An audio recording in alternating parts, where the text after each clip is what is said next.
दोस्तों, एक 27-28 साल की खूबसूरत जर्मन महिला भारत घूमने के लिए आती है। वो जर्मनी से फ़्लाइट के द्वारा दिल्ली एयरपोर्ट पर पहुंचती है और जैसे ही दिल्ली एयरपोर्ट पर पहुंचती है, दिल्ली एयरपोर्ट के बाहर निकलती है और इधर उधर नज़र दौड़ाने लगती है कि कोई उसे गाइड मिल जाए जो उसको होटल तक लेकर के जाए और उसके बाद उसको जहाँ भी घूमना है वहाँ पर गाइड के तौर पर उसको लेकर के जाए। लेकिन उसे कोई भी गाइड नहीं मिलता है। वह अभी खड़ी ही रहती है। उसके हाथ में एक लेदर का बड़ा सा बैग होता है। वो अभी वहाँ खड़ा होकर के गाइड का इंतज़ार कर ही रही होती है, गाइड देख ही रही होती है। तभी अचानक से वहाँ पर एक चोर आता है और उसके हाथ से वो लेदर का बैग छीन करके और भागने लग जाता है। उसके बैग में काफ़ी सारी उसकी ज्वेलरी और काफ़ी पैसे होते हैं। वो काफ़ी हैरान और परेशान हो जाती है और वो आवाज़ देने लगती है लोगों को जो आसपास में होते हैं कि ये चोर मेरा बैग लेकर के भाग रहा है। लेकिन किसी की भी हिम्मत नहीं थी जो भाग करके उस चोर को पकड़े। तभी वो अचानक से देखती है कि एक 27-28 साल का नौजवान लड़का उस चोर के पीछे भाग रहा है और थोड़ी देर दौड़ाने के बाद वो लड़का उस चोर को पकड़ लेता है और उससे बैग छीन करके और ले आकर के इस महिला को दे देता है। ये महिला, जिसका नाम लीजा था, लीजा एक विधवा महिला थी और काफ़ी खूबसूरत थी।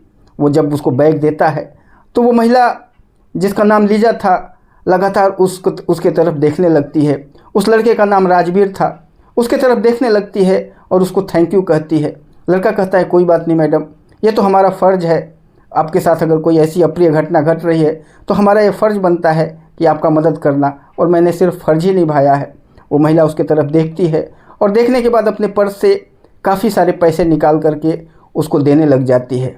राजवीर उस पैसों को नहीं लेता है और मना करता है। कहता, मैडम, मैंने कौन सा आपके ऊपर एहसान कर दिया है? मैंने तो सिर्फ अपना फ़र्ज़ ही निभाया है और इसके लिए पैसे दे रही हैं आप, मुझे नहीं चाहिए पैसे। लीजा उसको कहती है कि ये पैसे मैं अपने खुशी से दे रही हूँ, क्योंकि मेरे इसमें लाखों रुपए के ज्वेलरी थे और बहुत सारे इसमें पैसे थे और ये सारी चीज़ें तुम्हारे वजह से मेरा बचा है। अगर तुम नहीं होते तो ये चोर लेकर के सब कुछ भाग गया होता है। अगर उसके एवज में अगर मैं थोड़ा बहुत तुमको पैसे दे रही हूँ तो मैं भी तुम्हारे ऊपर कोई एहसान नहीं कर रही हूँ। जैसे ही वो ये बातें कहती है, जो राजवीर होता है कहता, मैडम, मुझे पैसे नहीं चाहिए, पैसे मत दीजिए, आप ये पैसे रख लीजिए। और वो महिला उस पैसे को अपने पर्स में डाल लेती है और वहीं पर एक बेंच पड़ा होता है, वहीं पर बैठ जाती है और राजवीर से भी कहती है कि तुम भी आ जाओ, इस बेंच के ऊपर बैठो, मैं तुम्हारे बारे में कुछ जानना चाहती हूँ। राजवीर भी उसके पास बैठ जाता है और वो उससे पूछने लगती है कि तुम्हारा नाम क्या है। राजवीर अपना नाम बताता है और फिर उससे पूछती है कि तुम क्या काम करते हो। राजवीर कहता है, मैडम, मैं कुछ भी नहीं कर पा रहा हूँ, मैं काम ही ढूंढने के लिए यहाँ पर आया था और मैं इधर उधर नौकरी की तलाश में घूम रहा हूँ, लेकिन मुझे कोई भी नौकरी नहीं मिल पा रहा है। मैं पढ़ा लिखा हूँ और मैंने इंग्लिश सब्जेक्ट के साथ एमए किया है, लेकिन कोई भी नौकरी मुझे नहीं मिल रहा है। आज मैं एयरपोर्ट पर नौकरी की तलाश में ही आया था, लेकिन यहाँ पर भी मुझे कुछ नहीं मिला, इसलिए मैं निराश होकर के जा रहा था। तभी देखा कि एक चोर आपका पर्स लेकर के भाग रहा है। वो जो महिला, जिसका नाम लीजा था, उसके तरफ काफ़ी देखने लग जाती है और देखने के बाद कहती है कि तुम मेरा गाइड बन जाओ। मैं 1 महीने के लिए यहाँ पर आई हूँ, मैं एक विधवा महिला हूँ और मुझे 1 महीने तक भारत घूमना है, पूरा दिल्ली घूमना है और दिल्ली के आसपास के जितने भी अच्छे अच्छे शहर हैं और जितने भी पर्यटक स्थल हैं वो सारी घूमने के लिए मैं आया हूँ। मेरे पास पैसे रुपए की कोई कमी नहीं है। जर्मनी में मेरी बहुत बड़ी बड़ी 2-3 लेदर की कंपनियाँ हैं और पैसे मेरे पास बहुत है और मैं 1 महीने तक यहाँ रह करके और घूमूंगी और तुम्हें जितना भी पैसा चाहिए मैं पैसा तुम्हें दूंगी, बस सिर्फ मेरा गाइड बन जाओ और मुझे हर जगह पर घुमाते रहो। जो राजवीर होता है वो कहता है, ठीक है मैडम, अगर आप ये बात कह रही हैं तो मैं आपको घुमाने के लिए तैयार हूँ। और उसके बाद दोनों वहाँ से उठ जाते हैं। जो लीजा होती है वो राजवीर से कहती है कि एक कार पता करो और कार बुलाओ और यहाँ से होटल मैंने बुक किया हुआ है, वहीं पर होटल में चलते हैं। राजवीर को पैसे दे देती है और राजवीर जा कर के एक कार वाले से बात करके कार को लेकर के आ जाता है और लीजा उस कार में बैठ जाती है और साथ में राजवीर को भी बैठा लेती है और सीधे नज़दीक के ही एयरपोर्ट के पास एक होटल होता है जहाँ पर लीजा ने पहले से ही वो होटल बुक करके रखा था, वहाँ पर राजवीर के साथ चली जाती है।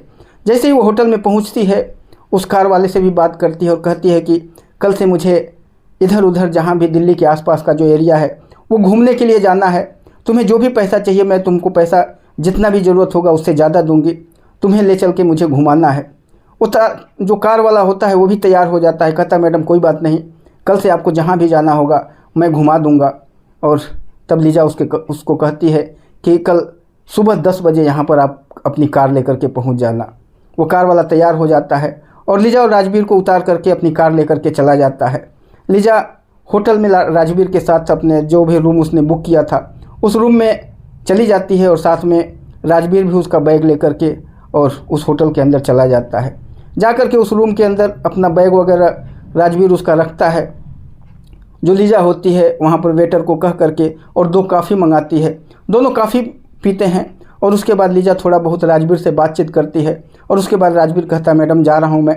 लीजा कहती है कि 10 बजे करेक्ट मैंने कार को बुलाया हुआ है, तुम भी आ जाना और दिल्ली के अंदर जितनी भी पर्यटक स्थल हैं, जो भी घूमने वाली जगहें हैं, सारी जगह पर तुम्हें घुमाना है। राजवीर कहता है ठीक है मैडम, मैं 10 बजने से 5 मिनट पहले ही आपके पास पहुंच जाऊंगा। और फिर उसके बाद राजवीर चला जाता है और सुबह 10 बजे करेक्ट राजवीर उस होटल में पहुंच जाता है। जैसे ही राजवीर पहुंचता है वो कार वाला भी अपनी कार लेकर के पहुंच जाता है और लीजा तैयार बैठी हुई थी। ये दोनों उस कार में बैठते हैं और फिर राजवीर उसको लेकर के और जगह जगह दिल्ली का घुमाना शुरू कर देता है। लाल किला, राजपथ वगैरह, राष्ट्रपति भवन, जो भी दिल्ली के घूमने वाली जगह हैं, चांदनी चौक वगैरह, चारों तरफ उसको घुमाता रहता है। सुबह से शाम तक ये लोग घूमते रहते हैं, काफ़ी एंजॉय करती है लीजा। जगह जगह होटल वगैरह पे खुद भी खाती पीती है और राजवीर को भी खिलाती है, ड्राइवर को भी खिलाती है। ये तीनों लोग काफ़ी खुशी से, काफ़ी एंजॉय करते हुए दिल्ली घूम रहे थे।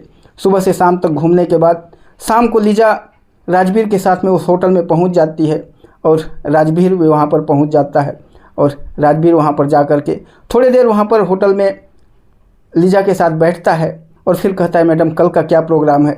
लीजा कहती है कि कल, आज तो दिल्ली हम लोगों ने घूम लिया, अब कल मैं चाहती हूँ कि आगरा चला जाए। आगरा का ताजमहल मुझे पता है कि यहाँ का काफ़ी फेमस है और आगरा चलना है। राजवीर कहता है ठीक है मैडम। ड्राइवर को भी ये लोग बता देते हैं कि 10 बजे यहाँ पर पहुँच जाना, कल आगरा चला जाएगा। अगले दिन 10 बजे ड्राइवर भी पहुँच जाता है और जो राजवीर होता है वो भी पहुँच जाता है और फिर 10 बजे कार लेकर के आगरा के लिए रवाना हो जाते हैं। लीजा आगरा जाती है, ताजमहल वगैरह देखती है, उसके आगरा के आसपास की जो भी चीज़ें होती हैं पूरे दिन देखने के बाद फिर ये लोग वहाँ से वापस दिल्ली के लिए रवाना हो जाते हैं। लेकिन जब ये दिल्ली पहुँचने वाले होते हैं उससे पहले बीच में ही लीजा का तबीयत काफ़ी ख़राब हो जाता है। उसको वोमिटिंग वगैरह होने लगता है, पूरे पेट में उसके दर्द होने लगता है, उसको फीवर काफ़ी तेज़ आने लग जाता है।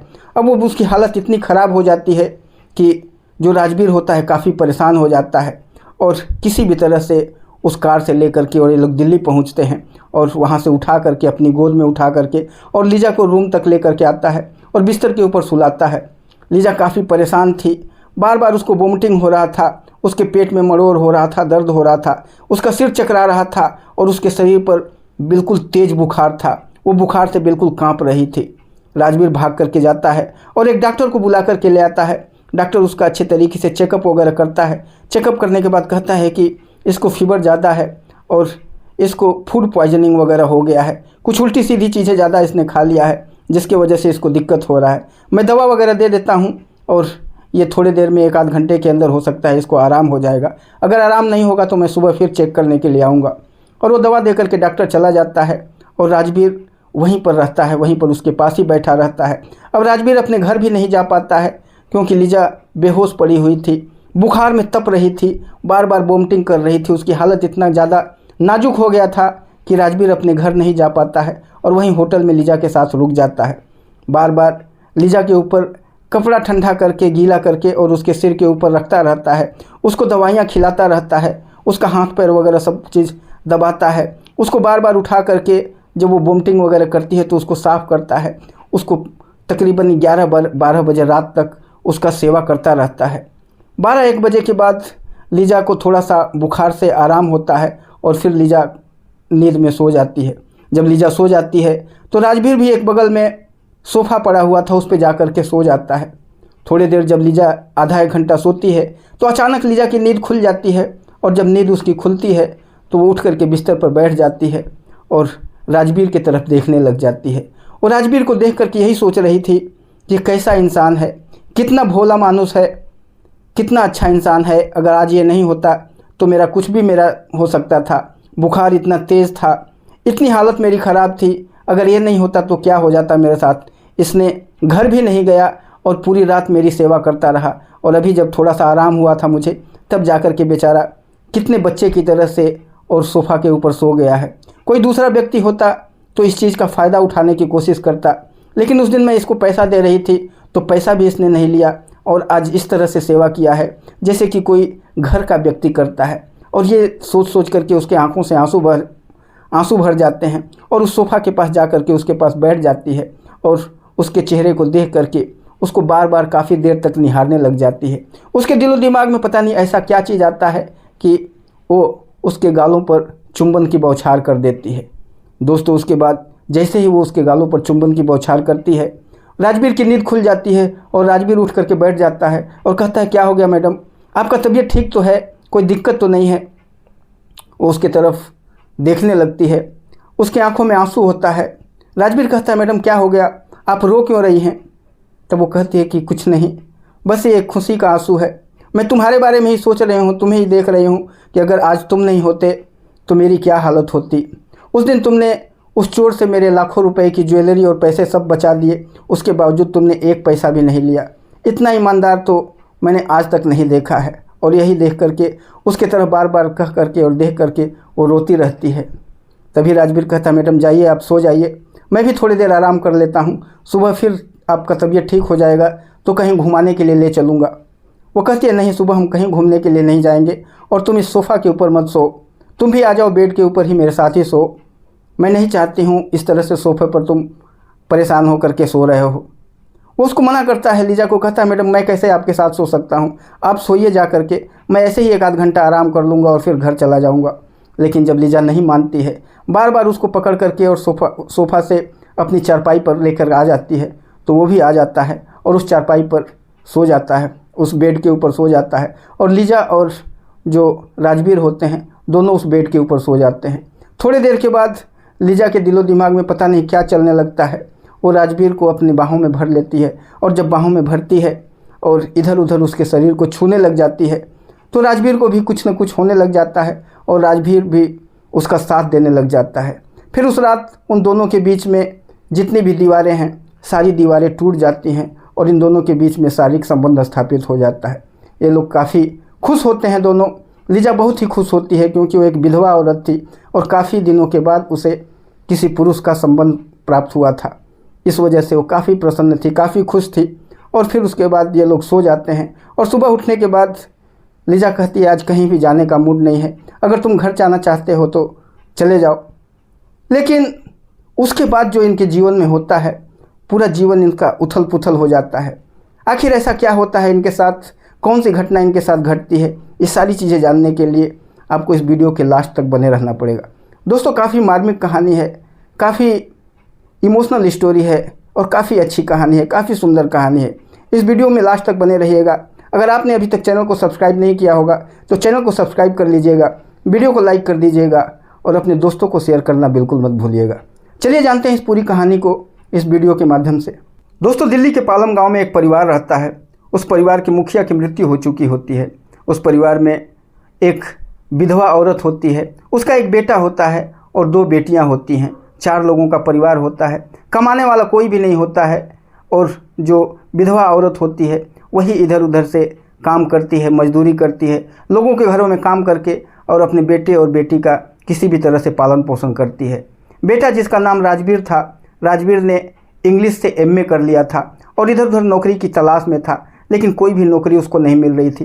काफ़ी वो परेशान था और उसे अपनी माँ का ये दशा देखा नहीं जाता था क्योंकि उसके पिता की मृत्यु हो चुकी थी और जब उसके पिता की मृत्यु हुई थी उसके बाद से उसकी माँ ने ही पूरे घर को संभाला था। राजवीर को और उसकी दोनों बहनों को वही पढ़ा लिखा रही थी, किसी तरह से लोगों के घरों में काम करके मजदूरी करके अपने परिवार का किसी भी तरह से भरण पोषण कर रही थी। लेकिन माँ भी अब धीरे धीरे बूढ़ी हो चली थी, अब उससे भी काम नहीं होता है। तो राजवीर ये देख करके काफ़ी परेशान होने लग जाता है और इधर उधर नौकरी के तलाश में पड़ जाता है, लेकिन उसे कोई भी नौकरी नहीं मिल पाती है।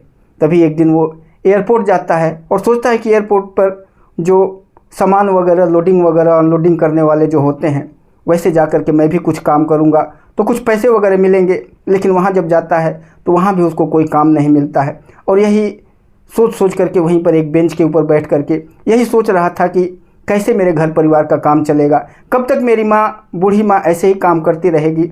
और यही सोच करके वो काफ़ी दुखी होता रहता है। तभी देखता है कि एक अंग्रेज़ महिला चिल्ला रही है और उसका पर्स लेकर के एक चोर भाग रहा है। उसके तरफ जैसे ही उसकी नज़र जाती है वो कुछ भी सोचता नहीं है और उस चोर के पीछे भागने लग जाता है और थोड़ी देर उसको दौड़ाने के बाद चोर को पकड़ लेता है और उससे पर्स छीन करके ले आकर के उस महिला को दे देता है। वो महिला जिसका नाम लीजा था, लीजा एक विधवा महिला थी और भारत घूमने के लिए आई थी। जब वो उस महिला को दे देता है तो महिला काफ़ी खुश हो जाती है और उसको पैसा वगैरह देने लग जाती है, लेकिन वो पैसे वगैरह के लिए मना कर देता है। तब महिला उसको अपने साथ लेकर के जाती है और कहती है कि चलो गाइड के तौर पर तुम मेरे साथ रहना, जहाँ जहाँ भी मुझे घूमना होगा वहाँ वहाँ तुम मेरे साथ चलना, तुम्हें डेली में अच्छा खासा पैसा दिया करूँगी। और उसको अपने साथ साथ में घुमाती रहती है और डेली उसको काफ़ी अच्छा पैसा देने लग जाती है, जिससे उसके परिवार का काफ़ी अच्छे तरीके से भरण पोषण होने लगता है। लेकिन धीरे धीरे लीजा के साथ रहते रहते जो लीजा थी वो इसको प्यार करने लग जाती है और कहीं न कहीं जो राजवीर था ये भी लीजा से प्यार करने लग जाता है। दोनों के बीच में प्यार धीरे धीरे बढ़ जाता है, प्यार परवान चढ़ जाता है और फिर उसके बीच में कई ऐसी घटनाएं होती हैं जिसके बाद इनका प्यार और भी आसमान की बुलंदियों पर बढ़ जाता है। 1 महीने तक राजवीर लीजा को लेकर के पूरा दिल्ली घुमाता है और उसके बाद आसपास के आगरा, मथुरा, अयोध्या वगैरह जो कुछ भी होता है चारों तरफ 1 महीने तक घुमाता रहता है। पूरे इंडिया में उसको घुमा देता है और लीजा काफ़ी राजवीर से प्रसन्न होती है और कहती है कि राजवीर तुम थे तभी मैं पूरा इंडिया घूम पाई हूँ और मैं काफ़ी संतुष्ट हूँ। लेकिन वो राजवीर से कहती है कि राजवीर अब मेरे जाने का समय हो गया है, अब मुझे कल मेरी फ़्लाइट है और कल मैं चली जाऊँगी, लेकिन मैं नहीं चाहती हूँ कि मैं तुमको छोड़ करके जाऊँ, क्योंकि हम दोनों एक दूसरे से प्यार करने लगे हैं। और राजवीर भी उसके तरफ देख करके कहता है, उसके भी आंखों से आंसू बहने लग जाते हैं और राजवीर भी कहता है कि मैं भी तुम्हें प्यार करने लगा हूँ और मैं भी तुम्हें छोड़ना नहीं चाहता हूँ। दोस्तों लीजा उसके तरफ देखती है और दोनों के आंखों से आंसू बहने लग जाते हैं। तभी लीजा कहती है कि कोई बात नहीं, अगर हम दोनों ने प्यार किया है तो हम साथ ही रहेंगे, चाहे उसके लिए मुझे कुछ भी करना पड़ेगा। वो अपने जर्मनी में अपने पिता से बात करती है और कहती है, पिताजी मैंने यहाँ पर एक लड़का पसंद कर लिया है और मैं उसी से शादी करना चाहती हूँ। ये लड़का काफ़ी प्यारा है और मैं यहाँ पर जब बीमार हो गई थी तो इस लड़के ने ही मेरा देखभाल किया था और इसके लिए मैं चाहती हूँ कि किसी भी तरह से इसके वीज़ा वगैरह का बंदोबस्त कराइए और मैं इसको साथ में लेकर के आना चाहती हूँ। जब उसके पिता ये बातें सुनते हैं कि इस इंडियन लड़के ने उसकी बेटी का जान बचाया तो वो भी काफ़ी खुश हो जाते हैं और कहते हैं, बेटी तुम परेशान मत हो, मैं उसके वीज़ा का बंदोबस्त करता हूँ, जहाँ से भी मुझे जैसे भी करना पड़ेगा। बेशक उसको सिर्फ आने का ही वीज़ा मिलेगा, लेकिन यहाँ आने के बाद मैं उसको रहने का और यहाँ की नागरिकता वगैरह का हर चीज़ का बंदोबस्त कर दूँगा।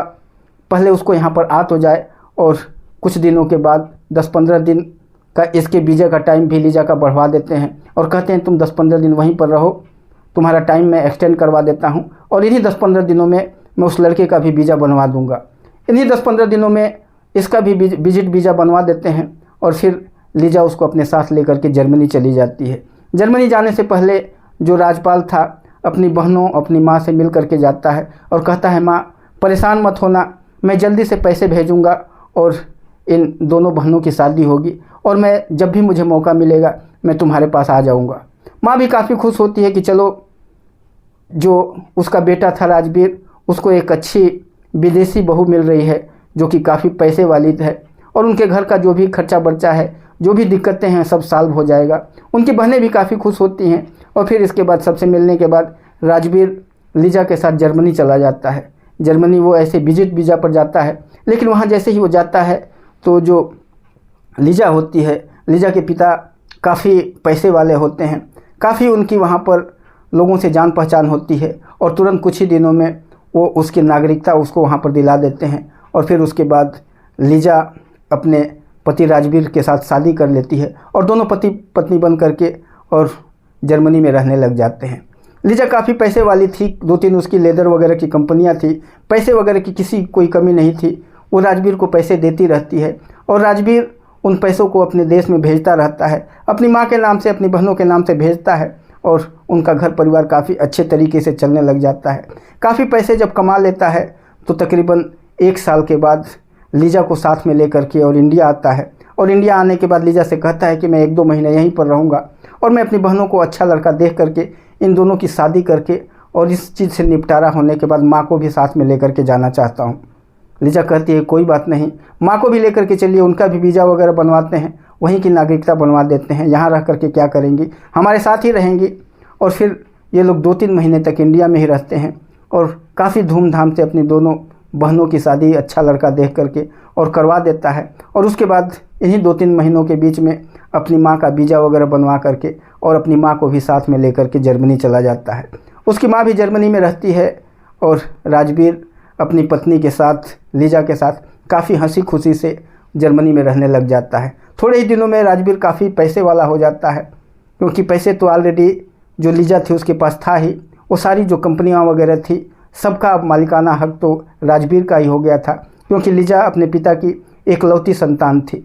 सब कुछ राजवीर का था और राजवीर काफ़ी अच्छे तरीके से अपनी कंपनी वगैरह को संभालने लग जाता है। तकरीबन 1-1.5 साल के बाद इन दोनों को एक बेटी होती है और उसके 1 साल के बाद एक बेटा होता है। एक बेटा और एक बेटी दोनों को राजवीर और लीजा को हो जाते हैं और इनका परिवार, भरा पूरा परिवार काफ़ी हंसी खुशी से रहने लग जाता है। माँ भी साथ में होती है और पूरा परिवार एक साथ में काफ़ी एंजॉय करने लग जाता है। बीच बीच में होली दिवाली वगैरह जब भी होता है तो वो लीजा को लेकर के राजवीर अपने गांव भी आता है, गांव के लोगों से भी मिलता है और काफ़ी एंजॉय करके ये लोग कुछ दिनों तक इंडिया में रहने के बाद और फिर जर्मनी चले जाते हैं। इस तरह से इनकी लाइफ काफ़ी अच्छे तरीके से सेटल हो गई थी और राजवीर काफ़ी अच्छे तरीके से अपने लाइफ का एंजॉय कर रहा था। दोस्तों, ये थी एक विदेशी महिला की जिसने इंडिया में जो घूमने के लिए आई थी, लेकिन एक गरीब लड़के को जिसको खाने खाने तक के लाले पड़े हुए थे उसके साथ अपनी शादी करके और उसको अपना बना करके और उसकी पूरी ज़िंदगी को उसने संवार दिया था। आपको कहानी अच्छी लगी होगी तो वीडियो को लाइक कर दीजिएगा, चैनल को सब्सक्राइब कर लीजिएगा और बेल आइकन को प्रेस कर लीजिएगा। अगर हो सके तो एक प्यारा सा कमेंट ज़रूर करिएगा। फिर मिलेंगे किसी वीडियो में, तब तक के लिए जय हिंद, जय भारत।